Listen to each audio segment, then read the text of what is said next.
ฮัลโหลมื้อนี้หลังจากมื้อเช้านี้ก็ไปเชิดให้เพิ่น pray for Mother Day แล้วก็ไปกินข้าวเที่ยงลูกสาวกกพาไปเลี้ยงอาหาร for Mother Day เพิ่นก็เอาดอกกุหลาบนี่ได้ให้เอาดอกไม้ให้แม่ของขวัญ Mother Day กระเป๋าแล้วก็มาเฮือนแล้วก็บังคับให้แม่เปิดของขวัญให้ตัวเองได้นี่บัดนี้เบิ่งเด้อว่าสิได้หยังแน่ของขวัญนะMy Big Baby ใหญ่แล้วยังเล่นการ์ตูนอยู่นี่เด้แทร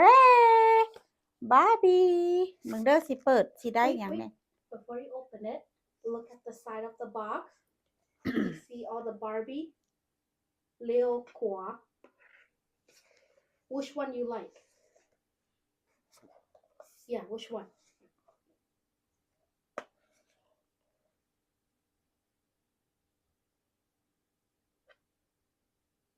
Think of this one. That one, can you show it to the camera?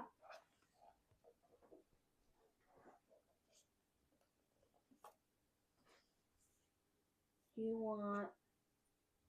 1985 Day to Night Barbie? This one. Okay. บังคับให้แม่เฮ็ดนั่นเฮ็ดนี่ลูกก็ได้โอ้ยใหญ่แล้วก็ยังเล่นการ์ตูนเอ้าให้เปิดให้ก็สิเปิดให้เบิ่ง There's a rip.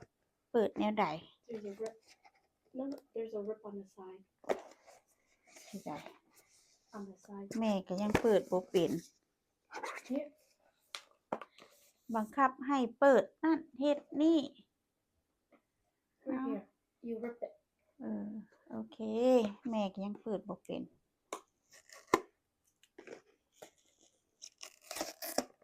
นี่ Pull it across.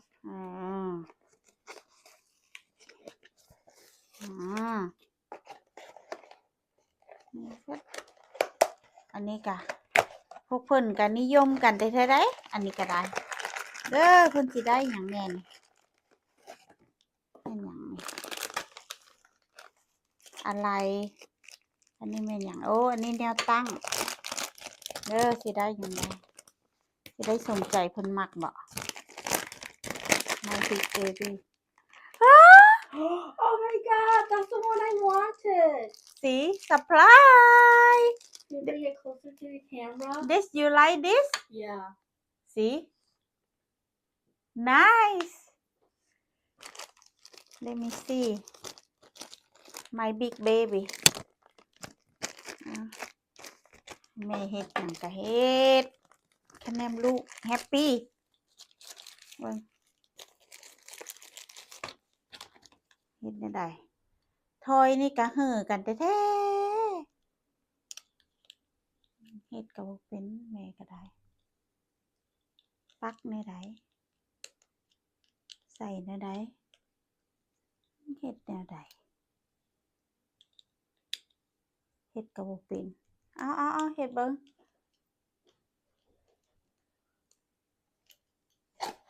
อันนี้บาร์บี้เห่อแน่บ่เห่อเอาได้จักอันละอันนี้ก็ได้แล้วอันนี้ก็ได้แล้วอันนั้นก็ different one Oh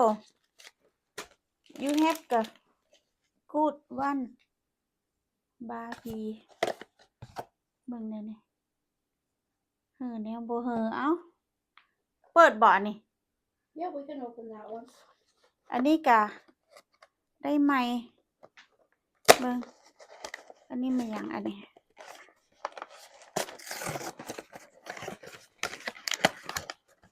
อันนี้อะไร Before you open that one, which one on the box you want?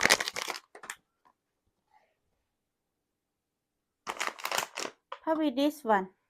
right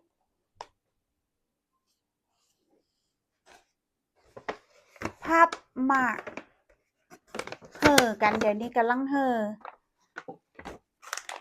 ไปเมืองไทยก็บ่สั่งหยังสั่งให้แม่ไปซื้อแต่อันนี้ล่ะให้นี่เล่น What you got You got it See Nice, okay. Which one Nice. is that one? Let me see.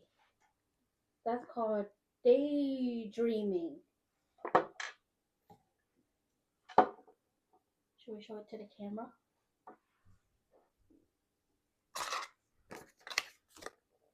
Daydreaming อันนี้คิ้ว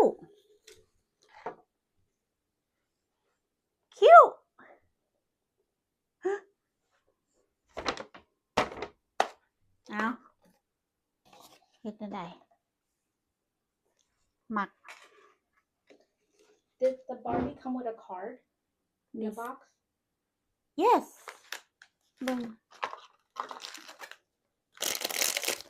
คือบ่เห็น